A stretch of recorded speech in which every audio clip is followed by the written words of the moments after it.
Vamos lá, deixa eu só... Tá. Ok, pessoal, a gente vai desenvolver hoje uma proposta de trabalho dentro do que nós chamamos de redação técnica. Para que vocês tenham uma noção rápida dessa questão conceitual, a gente trabalha basicamente com 3 tipos de redação. A gente trabalha com a chamada redação básica, aquela redação que lida com a formação inicial do pensamento humano, que é o narrar, descrever, dissertar e argumentar. A gente já trabalhou, que é a narração, a descrição e a dissertação. A gente também trabalha com a redação oficial, que é a redação que ela tem por proposta fazer os órgãos governamentais conversarem entre si, são essa relação que exige uma padronização, que exige uma forma documental específica, e vocês talvez vejam alguma coisa nesse nosso curso, mas basicamente são os documentos que a gente gera, como ofício, requerimento, um relatório, um parecer, e assim vai. E temos a redação técnica, que ela tem um viés que tem uma relação tanto na questão da forma, quanto também no público acadêmico. Então, tanto que ela às vezes é chamada de uma redação técnica e acadêmica, ou técnico-acadêmica. Tá? Basicamente, qualquer redação tem técnica, qualquer redação é técnica. Mas é apenas para vocês se situarem em termos de nomenclatura, tá? De conceito. Tá? A redação oficial lida com os documentos, a redação básica lida com a formação do pensamento, e a redação técnica lida com a instrumentalização por meio da técnica. Então, essa é a nossa pequena diferenciação inicial. Bom, a primeira verdade, ela vem desse pensamento de um grande linguista chamado Matoso Câmara Júnior. O que o Matoso Câmara entende? Tá? Inclusive, ele foi um dos primeiros, foi o criador de um dos primeiros cursos de língua portuguesa com foco na linguística. Ele, na sua experiência de professor, ele chegou à seguinte conclusão: qualquer um de nós, senhor de um assunto, é, em princípio, capaz de escrever sobre ele. Olha o que ele fala: qualquer um de nós que é senhor de um assunto é, em princípio, capaz de escrever sobre ele. Não há um jeito especial para a redação, ao contrário do que muita gente pensa. Há apenas uma falta de preparação inicial que o esforço e a prática vencem. Ou seja, não há uma magia, não há uma fórmula para se escrever uma redação. Tá? Porque toda escrita, ela é um aperfeiçoamento. E quanto mais você escreve, a tendência é que você melhor escreva. Por isso que diz ele, inicialmente tem que ter uma preparação, tá? Inicial. Essa preparação inicial é isso que nós estamos fazendo aqui, levantando alguns pontos, alguns gargalos que ainda persistem, tá? Um pouquinho. Ou seja, às vezes um domínio frágil da ortografia, um medo de não saber escrever o que pensa, o que está no pensamento, coisas que a gente vai desenvolvendo. E ele fala 2 estratégias. Primeiro, esforçar-se. Então, eu fico feliz quando vocês dizem, poxa, professor, eu vou me esforçar, não é a minha prática muito de leitura, mas eu vou tentar ler e vou me esforçar para chegar até o final. E outra, colocar isso como uma prática. colocar isso como como objetivo, como um estilo, redação. Então, a redação tem essa característica. Então, vocês precisam mexer um pouquinho nessa cultura. Essa cultura de que, às vezes, como escrever é difícil, não vou nem começar a tentar. Não. É que tem que começar a tentar mesmo. E tem que tentar. Muito bem. Depois de vocês fazerem as perguntas que eu vou abrir para vocês no final, anotem aí para a gente não perder o fio da meada aqui.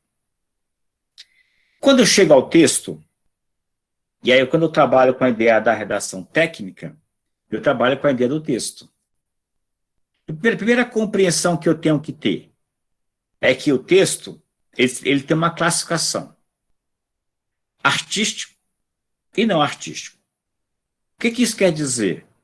Alguns tipos de texto, nós percebemos que o autor ele é um profundo, um exímio conhecedor. Então, quem vai ler, por exemplo, Werner, quem vai ler o Maquiavel, quem vai ler esses escritores mais clássicos, sabe que eles têm um dom.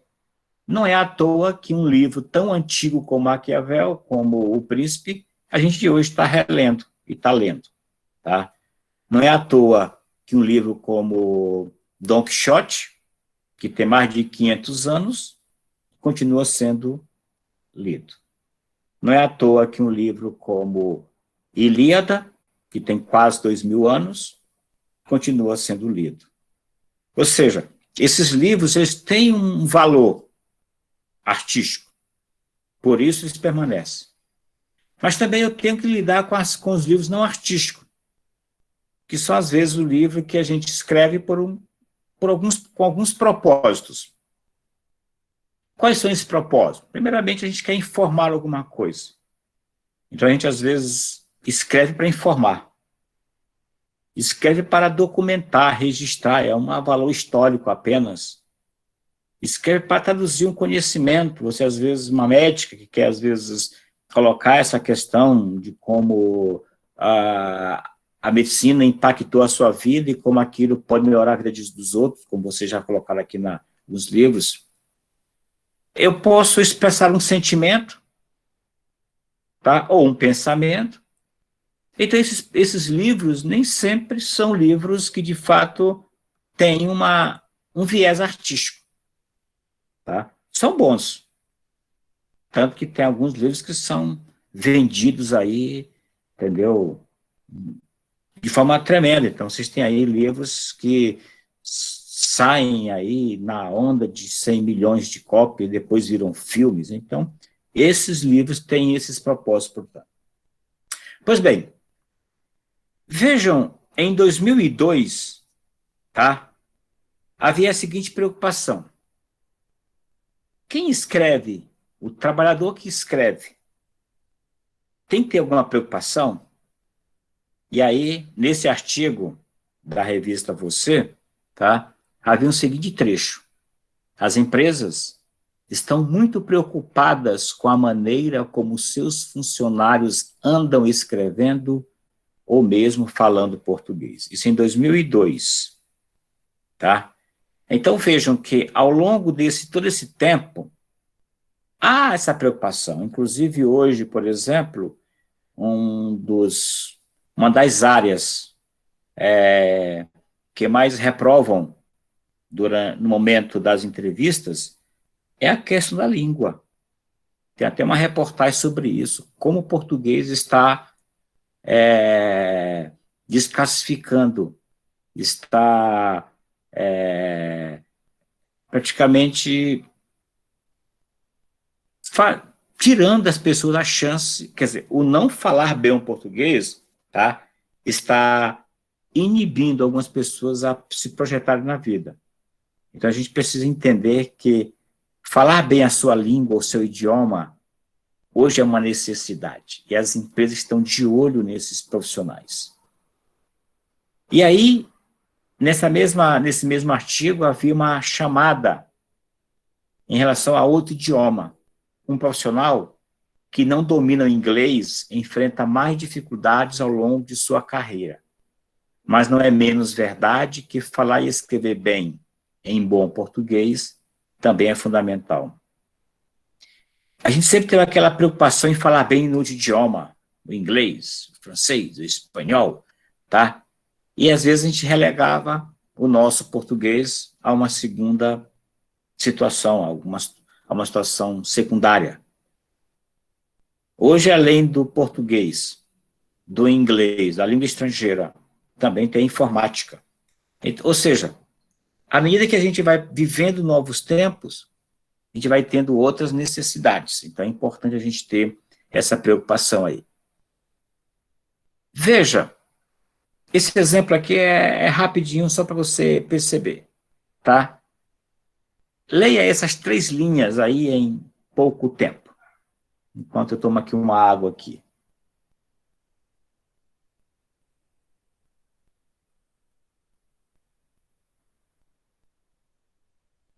Eu acho que você não entendeu. Do jeito que está aqui, está disposto, não está compreensível. E às vezes as pessoas entram nesse ritmo, acham que escrever é só colocar as palavras no papel. Observe embaixo, é o que está em cima. E vejam aí qual o desafio nosso. É fazer o nosso pensamento fluir. Que não adianta só colocar as palavras no papel. Eu preciso ter uma sequência lógica. E é isso que a gente vai desenvolver ao longo desse curso. Eu vou ficar sempre atento à forma como vocês estão escrevendo para eu poder dar algum suporte a vocês. Bem, e aí nós entramos nas questões lá do início, dos textos literários, oficiais, comerciais, acadêmicos e científicos. Então, primeira questão que eu quero que vocês entendam é o seguinte, ó, esse texto, ele é acadêmico, ele é técnico ou ele é literário? Eu queria ouvir a resposta de vocês aí no chat. Literário. Literário. Literário. Eu também acho que é literário, professor. O que caracteriza um texto como literário? Geralmente é o texto em que o autor ele tem uma preocupação com a palavra. Ele lida bem com a palavra. Ele organiza bem as palavras. Então, esse poema aqui é do João Cabral de Melo Neto, tá? Ele é um poema interessante, que ele mesmo vai desenvolver um pouquinho a ideia da arte da palavra. Um galo sozinho não tece uma manhã. Ele precisará sempre de outros galos, de um que apanhe esse grito que ele e o lance a outro, de um outro galo que apanhe o grito antes e o lance a outro, e de outros galos que com muitos outros galos se cruzem os fios de sol de seus gritos de galo, para que amanhã, desde uma teia tênue, se vá tecendo entre todos os galos. Claro que é um texto que cada um lê e vai tentando tirar as mensagens, mas a ideia aqui desse texto é do coletivo. Assim como os galos, eles vão cantando e vão lançando seus gritos, e o outro vai pegando e repetindo, e amanhã vai se formando, essa é a ideia, tá? De que a gente precisa um do outro para a gente construir as nossas ações. É um texto literário, porque exatamente ele desenvolve uma organização da palavra. Vejam aqui, diferentemente dessa portaria, em que não há aquela preocupação com a organização da palavra. Está corretíssima aqui, pontuação show, estrutura bem bonita, o texto, ok, mas não há aquela preocupação primeira em pegar o texto, a palavra, e desenvolver, harmonizar, rimar. Não há. Então, aqui é um texto, portanto, ele está preocupado mais com a formalidade. Por isso que ele é um texto da redação oficial. Veja um outro texto aqui, tá?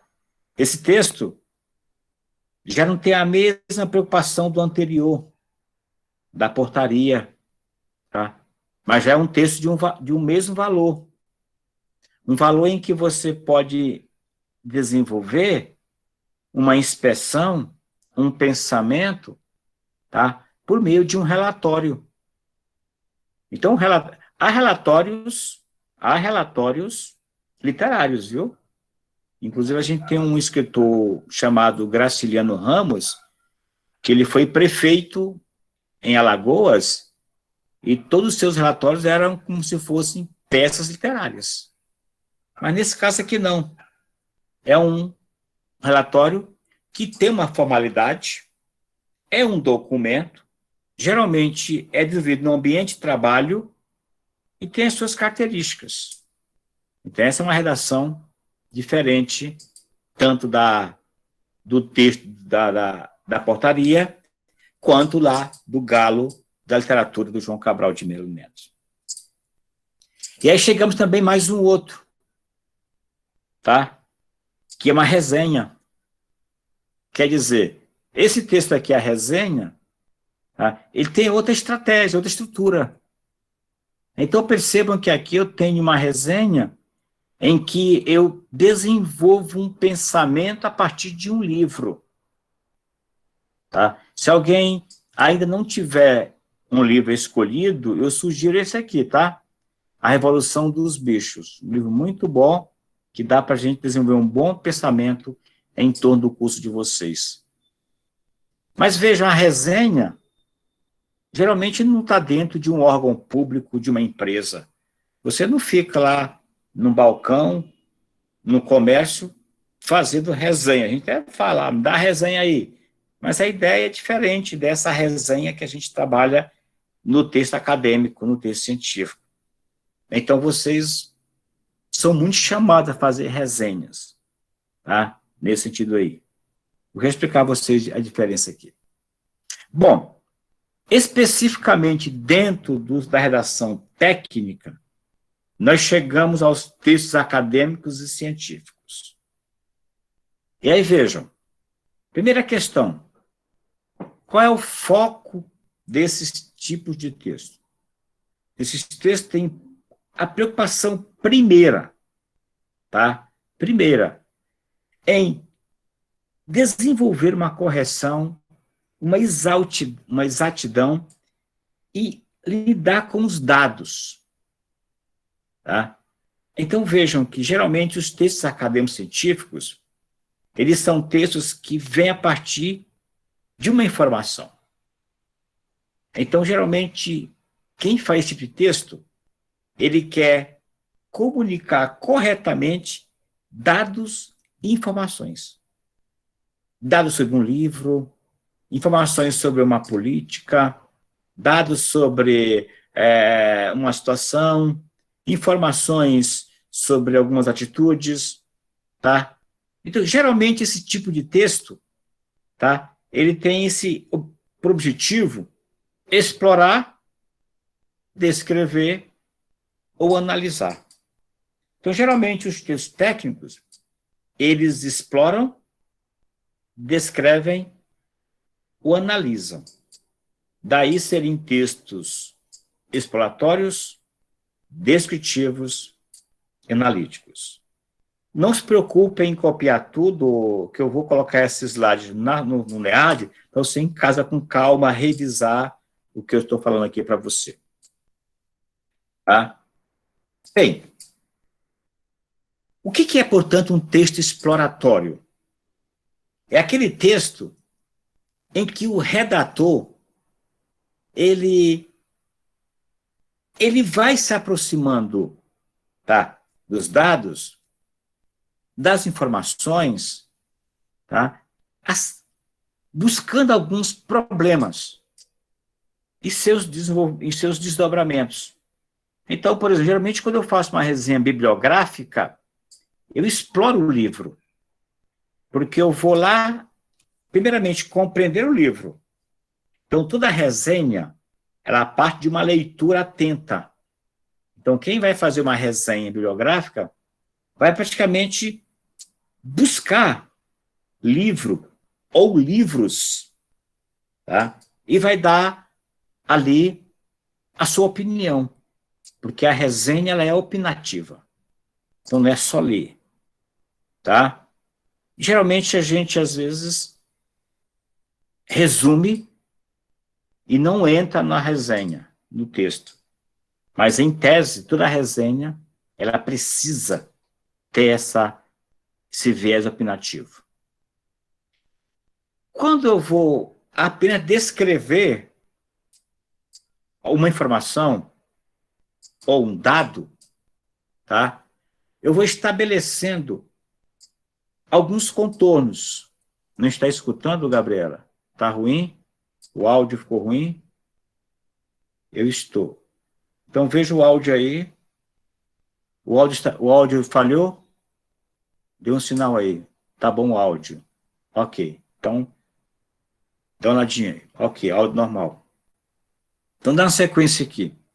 Quando eu trabalho com a ideia da descrição, do texto descritivo, tá? Eu geralmente busco informações para subsidiar um dado, uma informação. E aí, geralmente eu faço isso em um relatório, quando eu vou descrever um objeto. Às vezes eu faço, eu sou, o meu chefe, você como gestor, como gerente, pode ter uma comissão, preparar um relatório para a sua chefia acerca de um produto. Então, você vai descrever aquele objeto. E, por fim, ao analisar, coisa que vocês vão fazer numa monografia, num TCC, então, como o Marcos Moura vai fazer agora um TCC, ele fez uma análise. Então, ele foi lá, pegou uma temática, desenvolveu, fez as relações entre eles e construiu um TCC, uma monografia, uma dissertação, uma tese, é uma análise, tá? Então, percebam aí esses tipos de textos que vocês vão ter que se debruçar sobre eles. Eu falo mais 5 minutinhos para a gente ter. E aí vem a primeira grande diferenciação. Professor, qual a diferença entre sinopse e resumo? Já que os dois termos existem, tá? Então, vejam, sinopse é um pequeno texto. É o que alguém falou aí, que pegou o livro e viu a sinopse atrás, na capa do livro. Geralmente, na quarta capa do livro, você tem ali uma sinopse do livro. Foi a Luciana que falou, perfeito, Luciana. Tá? Você tem uma sinopse. Você, às vezes, vai ver um filme, aí você vai no jornal, pega a sinopse. Tá? É uma descrição concisa. Geralmente é uma descrição concisa. O resumo não é um pouco mais diferente. Mas geralmente é um texto que você gera para publicar em algum outro veículo, ou num livro, ou num jornal, ou num blog, como você queira, tá? Eu não vou ler, não, não vou ler para a gente não, que eu preciso chegar aqui alguns tempos. Mas veja, nesse caso aqui, geralmente quem faz a sinopse é um editor, geralmente alguém que tem essa capacidade de ler rapidamente, saber para que um texto vai, tá? Então, é o tipo de texto que ajuda muito, tá? E é um bom começo para alguns, aprender a fazer sinopse de texto, de livros, de filmes, de rotinas. Isso é muito legal, porque você vai trabalhar com pequenos textos. Já a ideia de resumo é diferente, porque o resumo você vai lidar com as principais ideias de um texto. Então, você, quando vai resumir um livro, tá? Você vai buscar aquilo que é essencial no livro. E vai também dizer de maneira concisa. Só que, às vezes, o resumo ele estica um pouco mais. A sinopse, geralmente, ela é pequena, é um pequeno texto. O resumo, geralmente, ele vai um pouquinho mais além do tamanho. Mas o mais importante no resumo é você ter a capacidade de pegar as principais ideias de um texto. Então, a sinopse é uma apresentação. O resumo é você resgatar as ideias principais de um texto sem emitir juízo sobre essas ideias. Você, portanto, vai apenas recuperar o que o autor diz. Isso é resumo, tá? Isso é resumo, tá? Enquanto a sinopse permite algumas interpretações e apreciação crítica, a sinopse, que é um texto pequeno, tá? O resumo procura guardar a absoluta fidelidade às ideias do texto. Quer ver, quando você vai criar uma sinopse, só voltar bem aqui, aqui, ó. Quando você vê aqui, ó, por exemplo, quando ela falou assim, deixa eu ver se consigo aqui marcar um pincelzinho aqui, deixa um pouquinho para marcar bem aqui um pincel para mostrar a vocês.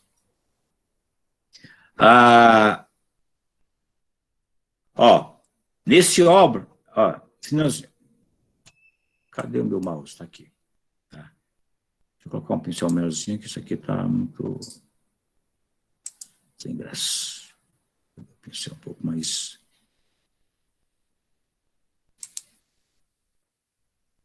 Vou pegar aqui um marca-texto. Tá? Então, por exemplo, aqui, ó. Um azul. Se você pega, por exemplo, na sinopse, tá? Nesta obra é essencial, o essencial já é um juízo seu de valor, tá? Então, quando você começa a emitir opinião, você já vai colocando, entendeu? Basicamente, a função.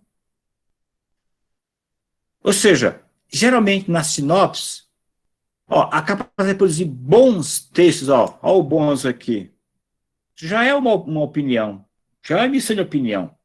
Então, na sinopse você pode trabalhar essa ideia da opinião. No resumo, não. Tá? E aí? Fiquem atentos que a redação técnica ela é basilada pela ABNT, que é exatamente a Associação Brasileira das Normas Técnicas.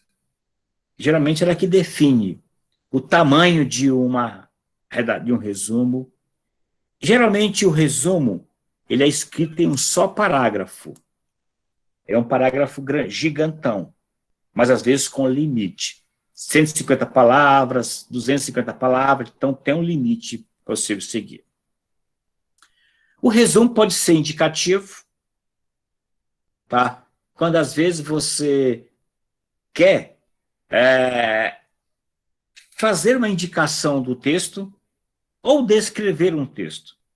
Geralmente você quer buscar essa parte mais interessante do texto. Então, por exemplo, você que às vezes quer dizer, olha, estudo realizado sobre relações de vestibular da FUVEST. Examina os textos com base nas novas tendências. Quer dizer, o livro ali, praticamente, é um estudo realizado sobre redações. E ele começa a desenvolver, tá, o seu pensamento no formato resumo, ou para indicar, ou para descrever o objeto. Pode também ser informativo, em que geralmente você faz um resumo para informar. Nesse poema aqui, nesse texto aqui, por exemplo, o livro Memórias Postas de Brás Cubas é um romance que inaugura o realismo, quando foi publicado, quantos capítulos ele tem, quem é o autor, tá? Então, perceba que é um resumo, mas de informação.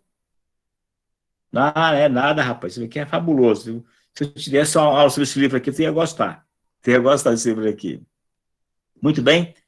E aí vem a ideia do resumo crítico, tá? Que é chamado de recensão ou resenha. E alguns autores chamam de resumo crítico. Eu prefiro trabalhar com o conceito de resenha. Resenha, tá? Aí sim, nesse momento da resenha, você precisa aparecer, o leitor precisa aparecer. Enquanto o resumo trabalha com as ideias do autor, a resenha já trabalha com a ideia do leitor. O leitor pode, na sua resenha, colocar um pouco de resumo e depois entrar com a sua opinião. Por exemplo, aqui, tá? Olha aqui. Quando eu trabalho com a ideia da resenha, eu trabalho primeiro, olha, eu posso resenha resumo. Eu posso recuperar tudo que o livro diz, tá? Para informar o leitor. E eu tenho a ideia da resenha crítica. Quando eu recupero tudo que o autor diz, e aí eu vou dar a minha opinião sobre aquele assunto. Então, importante só colocar que na resenha crítica, ou na resenha especificamente, a crítica é um elemento fundamental. O resumo, não. A crítica não deve estar, portanto, dentro. Ó, e aí, já vou caminhar para o finalzinho, falta um minuto para a gente fechar essa aula. Em qualquer texto técnico de resumo ou resenha, você precisa seguir as indicações da ABNT. E aí, geralmente a gente vai fazer um exercício nesse sentido aqui. Eu vou dar a você algumas orientações de como a gente vai fazer essa informação sobre o livro. Mas é importante saber que vocês precisam consultar a ABNT. Então, minha primeira sugestão é que vocês utilizem nessa semana ou nos próximos dias uma maneira de ter acesso às normas da ABNT. Especialmente naquelas dúvidas mais frequentes. Como é que eu indico um livro? Como é que eu cito uma obra, um fragmento? Coisas que vocês vão usar bastante no dia a dia de vocês, tá? Bem, eu vou parar por aqui para a gente conversar um pouco agora com vocês aí sobre a aula e em seguida a gente vai encaminhar aqui algumas tarefas. Então, antes de vocês falarem, eu vou logo desligar aqui, interromper a gravação.